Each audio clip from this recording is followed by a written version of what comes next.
My name is Sloane Merrick, and I'm 31 years old. The night the rule book changed, our living room smelled like microwave popcorn and a game I wasn't watching. Nate stood in the doorway, one hand on the frame, like the news needed architecture. Just so you know, he said, casual as a weather report, I'm having dinner with Lena tomorrow, at Rosewood. Don't make this into a thing. Lena, his ex of 4 years, the one who texted at 1 a.m. about missing what we had, the one who'd been just a friend for the entirety of our relationship. I didn't look away from the screen. Wouldn't dream of it. He stalled, waiting for smoke that didn't come. That's it? You're not going to throw a tantrum? Nope, have fun. I mean it, Sloane. You can't stop me from seeing my friends. I literally just said I wouldn't. He hovered another heartbeat, annoyed that the button he'd labeled Explode Now did nothing, then huffed into the bedroom to text somebody that I was being weirdly calm. What Nate didn't know, his sister Hazel had been texting me for weeks. Not like that, not even close. She was worried. Worried because Nate told their family I was controlling, jealous, insecure about Lena, while he kept accidentally deleting late-night threads and forgetting to mention coffee dates. Hazel had never liked how he treated me. This was her last straw. I texted her. He's going to Rosewood tomorrow with Lena. Her reply arrived like a grin. Want company? I booked 7:30 p.m., same as Nate. A table with a panoramic view of other people's choices. Hazel asked what to wear. Jeans, I wrote. We're not dressing for battle. We're having dinner. The next evening, Nate spent 2 hours getting ready in a way men pretend not to. Hair, aftershave, a shirt I bought for our anniversary. Don't wait up, he tossed over his shoulder. Wasn't planning to, I said. He paused at the door, squinting at my serenity the way you squint at a magic trick. You're being weirdly cool about this. Would you prefer I wasn't? No, whatever. Bye. 20 minutes later, I picked up Hazel. She wore a nice top, no jewelry a lawyer would call statement. We were a picture of normal. Not a date, not a spectacle. 2 women with appetites and a reservation. Rosewood exhaled velvet and low light. The hostess led us to a 2-top with a perfect view. I didn't scan the room. I just sat down and let the room announce itself. There, Nate and Lena in a corner booth, leaning too close, her fingers on his sleeve like gravity was an opinion. Hazel and I ordered a drink and the kind of appetizer that understands performance, burrata that collapses at a touch. Hazel was describing a grad school essay when Nate's gaze started sweeping, the hunt for mirrors. He found us. I watched his face run a marathon. Confusion, recognition, shock, rage. I lifted my water in a little toast. Hazel turned, saw her brother, and waved brightly like they'd met at the farmer's market. Nate arrived at our table in seconds. What are you doing here? He demanded. Having dinner, Hazel said. Sloane said you were busy, so we grabbed a bite. Small world, right? He faltered. You can't, Sloane. Yes, I said. You brought my sister. She was hungry, I was hungry, you were busy. Problem solved. Lena hovered at his shoulder, the color of second thoughts. Everything okay? No, everything is not okay, Nate snapped. My girlfriend is here with my sister. We're just having dinner, Hazel said, all innocence. Like you and Lena, just friends catching up, right? Silence performed a magic trick and made the room smaller. This is different, Nate hissed. How? I asked. Because you're doing this to get back at me. Get back at you for what? Having dinner with a friend? Why would that bother me? You know what you're doing. Having pasta? Guilty as charged. Lena touched his arm. Maybe we should go back to our table. Nate glanced between us like the math wouldn't add. You're manipulating me. I didn't raise my voice. Nate, you told me you were dining with your ex. I said okay. I made my own dinner plans. That isn't manipulation. That's parallel play. His jaw locked. I haven't lied. I set my napkin down, clean and deliberate. Tuesday, 1:17 a.m. I miss your hands. Thursday, 2:43 a.m. Sloane doesn't make me feel like you did. Should I continue, or do we both remember that your iPad stays logged in and messages sync? Color drained from his face. Hazel didn't gloat. She just held his stare like a mirror. You went through my phone, he muttered. No, I said. Your devices told the truth. You kept auditioning me to doubt. For a full minute, no one moved. Then Lena swallowed. Nate, I think I'm going to... She gestured vaguely toward the exit, toward dignity. He turned on me one last time, grasping for the script where I beg. You're doing this to humiliate me. Mirrors don't humiliate, I said softly. They clarify. I stood. Enjoy your dinner. We will too.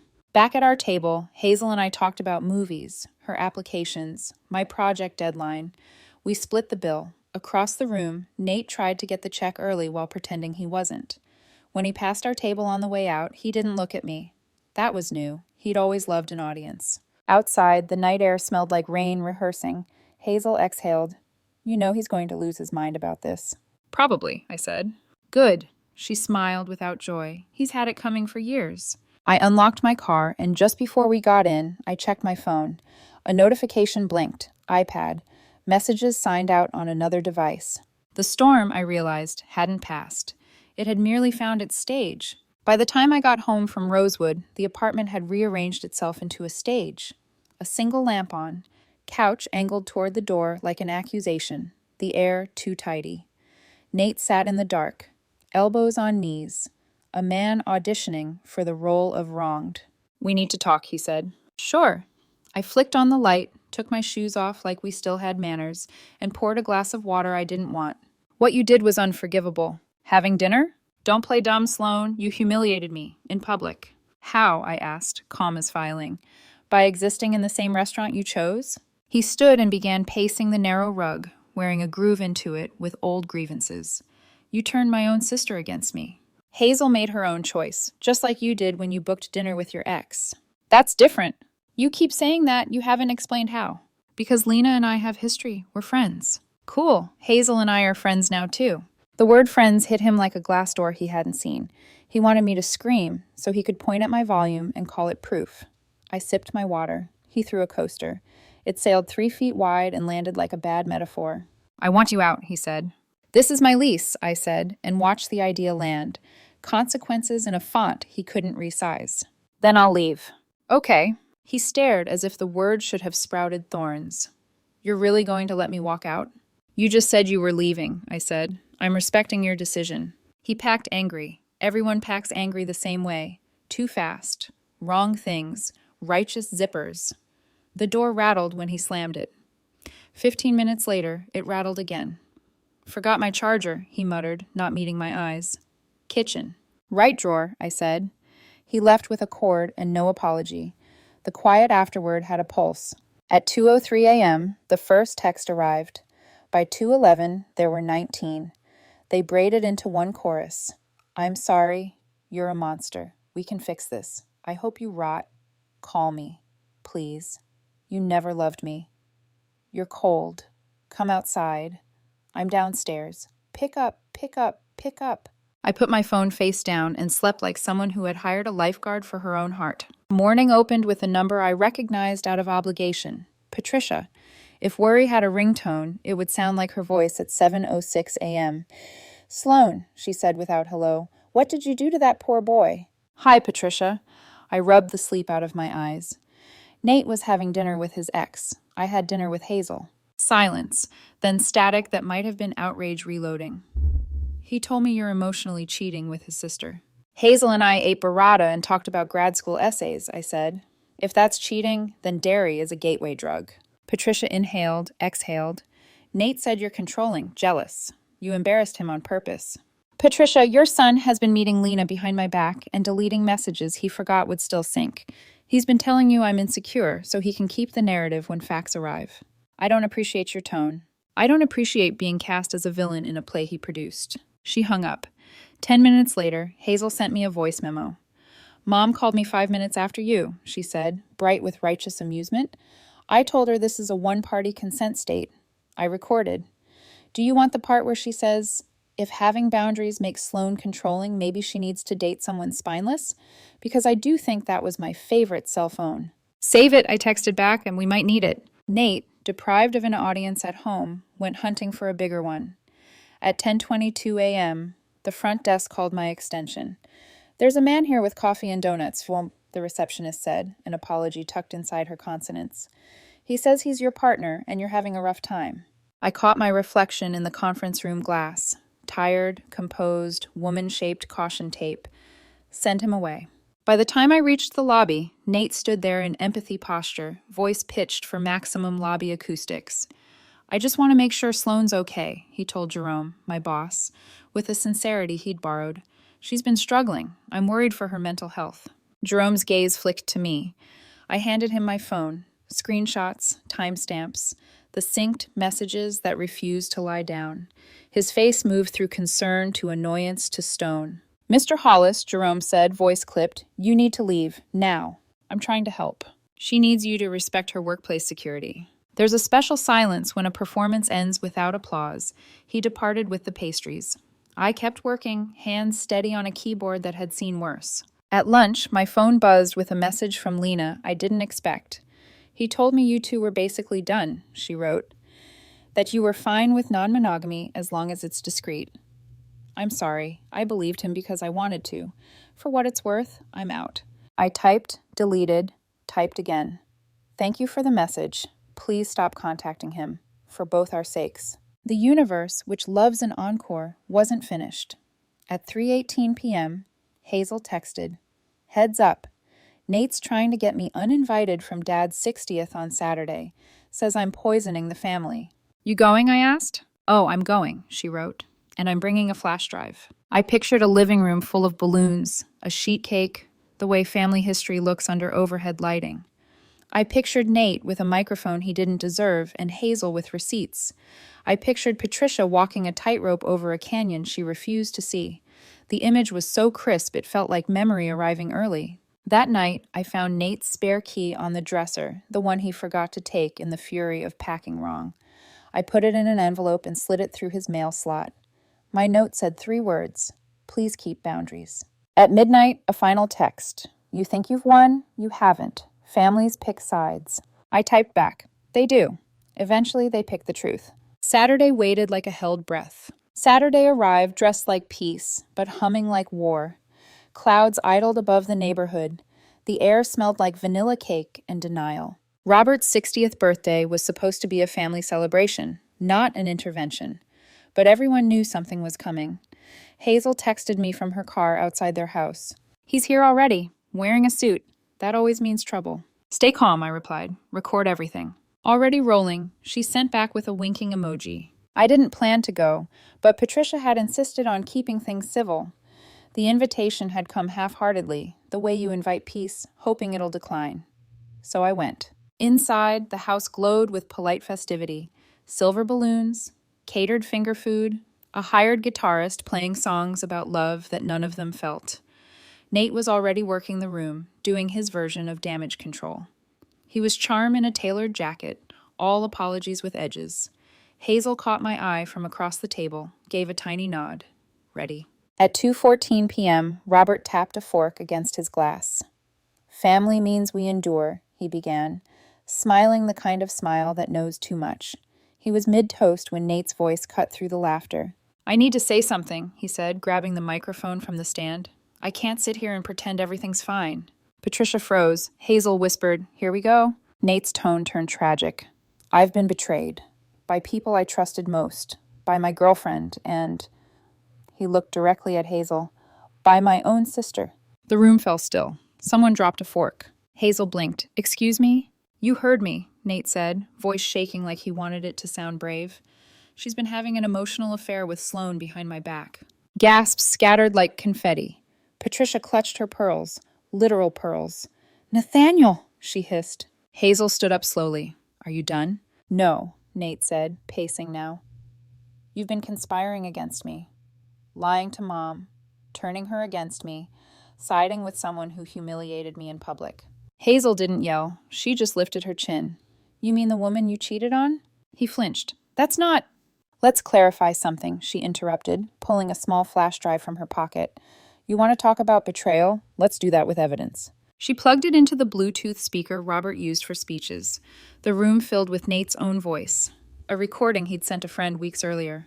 Sloane's stable. That's the only reason I'm still with her. Lena's just... exciting. When I figure out which one I really want, I'll handle it. Until then, Hazel needs to stop interfering. It played twice before Hazel paused it. Still think I'm betraying you? She said softly. You could feel the oxygen leave the room. Patricia's jaw worked, but no sound came out. Robert set his glass down hard enough to crack the stem. Nate's face blanched, then twisted. You're twisting things, he said weakly. Hazel didn't blink. You twisted them first. She held up her phone again. A second file played. a text-to-speech readout of the synced messages he'd sent Lena. Sloane won't even notice. She trusts me too much. Hazel's such a self-righteous brat. Once I get my promotion, I'll leave and she'll crawl back. Hazel stopped the playback. So, big brother, tell us again who's been betraying who? Robert stepped forward, voice like thunder barely controlled. Nate, get out of my house. Dad. Now. When Nate didn't move, Uncle Tony, ex-Marine, still broad as a doorway, took him gently but firmly by the arm. Let's not make this harder than it has to be. Nate jerked away. You're all insane. She's manipulating you. Hazel laughed. Small, exhausted, not cruel. No, Nate, you've been manipulating everyone. I just stopped playing along. He stormed toward the exit, knocking over a tray of champagne. Outside, we could hear his voice rising, then the long, ugly honk of a car horn. It went on for minutes. Someone called the police. When they arrived, they cited him for disturbing the peace. Inside, Patricia sat down like gravity had finally noticed her. She stared at her hands. I raised him better, she whispered. Robert put a hand on her shoulder. No, you raised him loved. What he did after? That's on him. Hazel packed up her laptop. I'm sorry, Dad. I didn't mean to ruin your birthday. You didn't, Robert said. You just unwrapped the truth. As guests whispered their goodbyes, Patricia came over to me. You recorded all of that? I nodded. Hazel has copies. Her eyes were glassy, but clear. I don't know what happens next. Usually, I said quietly, the truth makes a mess first. Then it cleans. The next morning, I was eating toast when my phone rang. A number I didn't recognize.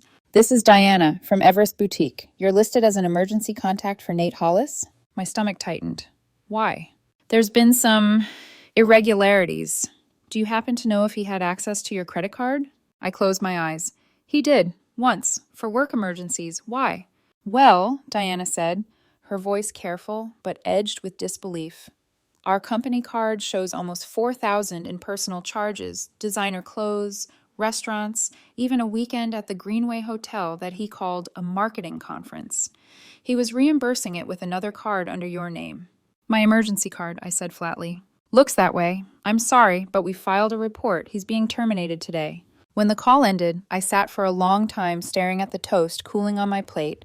It hit me then. How long I'd been funding someone else's theater without realizing I'd bought the stage lights, too. By noon, Nate called from a number I'd blocked. The voicemail came through anyway. Please, don't let them arrest me. I'll pay it back. Just talk to Diana. Tell her it was a misunderstanding. I messed up, Sloane. Please. I didn't reply. I forwarded the message to Hazel with 3 words. He's still performing. She texted back, and the curtains finally closing. That night, Patricia called. Not angry this time, just hollow. They're pressing charges. I can't believe it's come to this. You can, I said gently. You just don't want to. She sighed. He's your ex, Sloane. You don't have to care anymore. I don't, I said. That's the point. Outside my window, the streetlights flickered on. Small, defiant stars. For the first time in months, the silence in my apartment didn't feel like aftermath. It felt like space. Tomorrow, I decided, would belong to someone new. The following week unfolded with the strange calm that comes after a fire, the kind where the air still smells of smoke, but the house is finally quiet. On Monday, Hazel sent me a photo of Nate's arrest report clipped from the local paper's online crime log. Just a few lines between petty thefts and DUIs. Nathaniel Hollis, 29, charged with misdemeanor theft and credit fraud related to workplace embezzlement. No mugshot, no headlines, just an ending small enough to match the size of his excuses.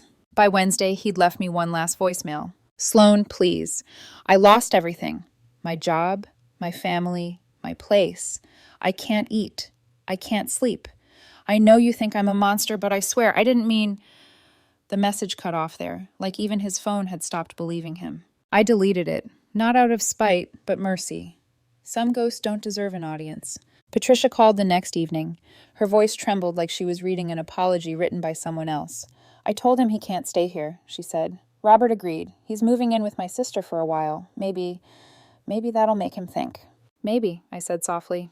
I'm sorry for everything, Sloane. I should have listened earlier. You tried to tell me. I know, I said, but it's hard to see truth when it wears your child's face. There was a pause, the sound of something old finally exhaling. Take care of yourself, dear, she whispered and hung up. Weeks passed. Spring came, slow but sure, softening everything it touched. I kept working, met deadlines, learned the simple pleasure of a morning with no drama waiting in the inbox. Hazel and I still talked often about work, about family, occasionally about the weirdness of peace after war. She mentioned Lena once. She's doing fine. New city, new job. She told Mom she's in therapy. Guess she finally broke the pattern. Good for her, I said, and meant it. As for Nate, the last I heard, he took a plea deal. Probation, community service, and an order to pay restitution to the boutique. Hazel said Patricia was helping with the fines, but only if he attended therapy. He goes, she said, but he still thinks everyone else is the problem.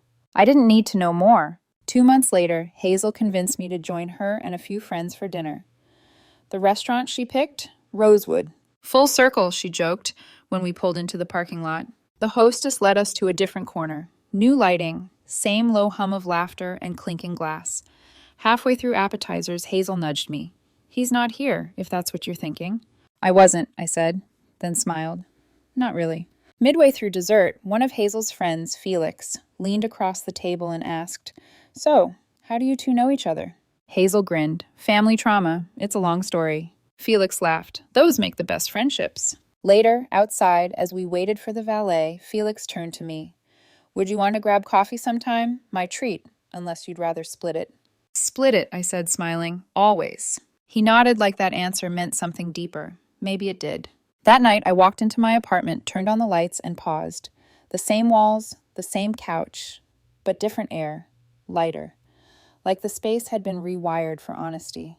On the shelf above my desk, a small envelope still sat where I'd left it months ago.